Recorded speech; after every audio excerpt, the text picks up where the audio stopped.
సాబ్ గారి ఉరుసు అంటే పక్క రాష్ట్రాలు కూడా వచ్చేటువంటి భక్తాదులు ఉన్నటువంటి పెద్ద ఉరుసు.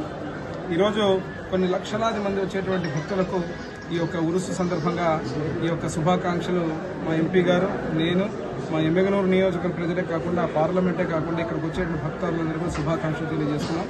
అత్యంత వైభవపేతంగా జరిగేటువంటి ఇక 2 రోజులు 3 రోజులు గంధంగాని ఈ కార్యక్రమాలన్నీ కూడా చాలా పెద్ద ఎత్తున సాంప్రదాయబద్ధంగా జరిగేటువంటి విషయం ఉన్నటువంటి ఉరుసు. ఈరోజు వారి ఆశీస్సులు మా ఎమ్మెగనూరు ప్రజల మీద, అదే రకంగా మా నాయకుడు ముఖ్యమంత్రి నారా చంద్రబాబు నాయుడు గారు, మా యువ నాయకుడు నారా లోకేష్ బాబు గారు, డిప్యూటీ సీఎం పవన్ కళ్యాణ్ గారు, నరేంద్ర మోడీ గారి నాయకత్వంలో ఉన్న కూటమి ప్రభుత్వానికి ఎల్లవేళలా ఈ యొక్క ఆశీస్సులు బడేసాబు ఆశీస్సులను కోరుకుంటూ ఇక్కడ ఉన్నటువంటి ఏర్పాట్ల మీద కూడా అన్ని సమీక్ష కూడా చేయడం జరిగింది. ఇక్కడ ఏర్పాట్లు భక్తాదులకు త్రాగు కానీ, అదే రకంగా ముఖ్యంగా వచ్చేటువంటి గంజేళ్ల నుంచి వచ్చేటువంటి ఆ రోడ్డును కూడా మరమ్మతు చేయించి అక్కడ నుంచి కూడా మళ్ళీ యాక్సిడెంట్ జరగకుండా అక్కడ కూడా ఏర్పాట్లు కూడా చేయడం జరిగింది. ఆ రోడ్డు కూడా వేస్తున్నాం. ఇదే కాకుండా అత్యంత ముఖ్యమైనది ఈ గంజేళ్ల బడేసాబ్ ఉరుసు జరిగేటువంటి దాన్ని మా ఎంపీ గారు నేను ఇద్దరే మాట్లాడుకొని వస్తున్నాం ఇప్పుడే.